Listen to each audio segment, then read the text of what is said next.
চলছে? এটা কি তরকারি?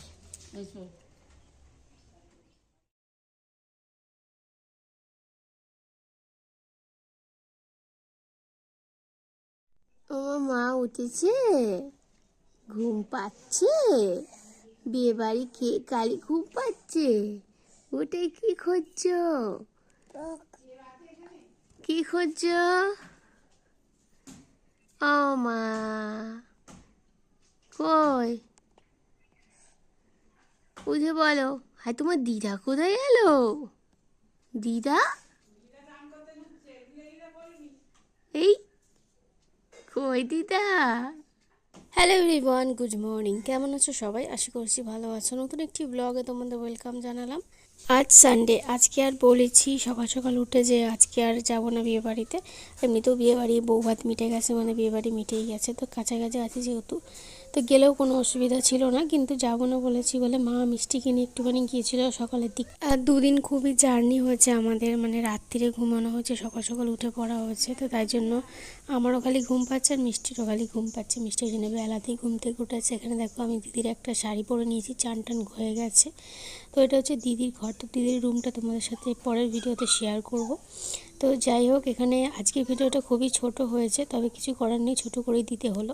চান টান করে নেওয়ার পরে দেখো এখানে আমি খাবো হচ্ছে মুড়ি তরকারি, তো শসা, তো এই সমস্ত দিয়ে মুড়ি খাচ্ছি। আমি মা বাপি আর মিষ্টি।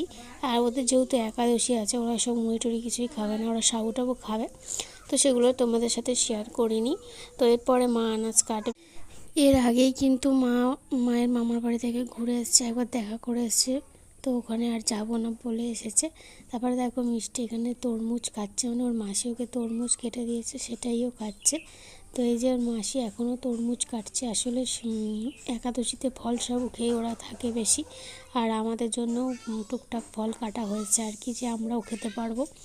যাই হোক, এখানে দেখো সকালে টুকটাক খাওয়া দাওয়া হয়েছে, কালকে রাত্রিরে খাওয়া দাওয়ার সমস্ত বাসনপত্র দিদি মেজে এখানে উপর করে রেখেছে। এটা হচ্ছে উঠোন ওদের, তো উঠোনে কোনো মাটি টাটি নেই, জাস্ট এমনি। আর এখানে যেহেতু গ্রামের দিকে, তো সবাই এইরকমভাবেই রান্নাবান্না করে। এই যে দেখো এখানে ঘুঁটে আছে, মানে এখানে কোনো গ্যাসের ক্রাইসিস হলে অসুবিধা হবে না, কারণ এমনি জ্বালানি রয়েছে, ইন্ডাকশান রয়েছে, সমস্ত কিছু রয়েছে, কোনো অসুবিধাই হবে না। অসুবিধা হবে আমাদের অধিকার। যাই হোক, এখানে দেখো কালকে তোমাদেরকে দেখিয়েছিলাম যে জামাইবাবু ছিপ রেডি করছিল, এটা হচ্ছে বাপির জন্য। বাপি মাছ ধরার ভীষণ নেশা, আর দিদিদের যেহেতু এই যে সামনেই পুকুর আছে নিজস্ব, তো সেই জন্য এখানে বসে বসেই বাপি এখন মাছ ধরবে, ছিপ রেডি করেছে। যাই হোক, তারপরে দেখো মিষ্টি এখানে গ্লাসে করে মা জল খাওয়ানোর চেষ্টা করছে ওকে। আর চলো দিদির গোপালদের সাথে তোমাদের আলাপ করে দিয়ে। এখানে হচ্ছে সিঁড়ির ওপরেই দিদিদের ঠাকুর থাকে, আগাগোড়াই আসা থেকেই দেখছি আর কি, মানে বিয়ে হওয়ার পর থেকেই দেখছি।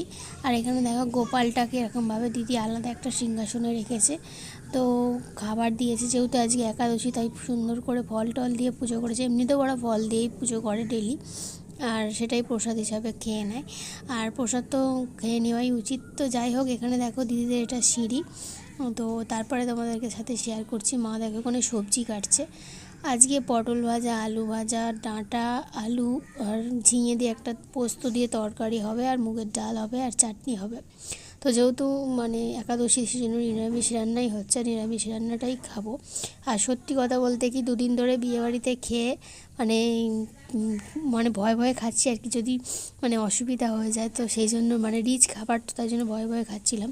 তো সেরকমভাবে খেয়ে দে না, সত্যি বলছি পেট ভরে নে। কিন্তু আজকে যে খাবারটা দুপুরবেলা খেয়েছি, মানে এই যে ডাল পোস্ত এই সমস্ত কিছু খেয়ে না, মানে এত পরিমাণে পেটটা ভরে গেছে, খালি যেন মনে হচ্ছে ঘুম পাচ্ছে। অনেক সকালবেলা আমি অনেক ঘুমিয়েছি, মানে এই যে টাইমটা তোমাদের সাথে শেয়ার করছি, এরপরে অনেক ঘুমিয়েছি, তাও দুপুরবেলা আবার ঘুমিয়ে পড়েছিলাম। তারপরে আবার দেখো বিকালবেলা ঘুম থেকে উঠেছি, ওঠার কিছুক্ষণ পরেই এই যে উঠেছে হচ্ছে ঝড়, হালকা হালকা সন্ধে হয়ে এসেছে, ঝড় উঠেছে, বৃষ্টি হয়েছে, কারেন্ট চলে গেছিলো, আবার কারেন্ট আসতে এখানে পরোটা করেছে মা মিষ্টি, সেটাই বসে বসে এখন খাচ্ছি। তারপরে আমরাও খাওয়া দাওয়া করে ঘুমিয়ে পড়েছিলাম। আজকের ভিডিওটা এখানেই শেষ করলাম, আবার কালকে দেখা হবে।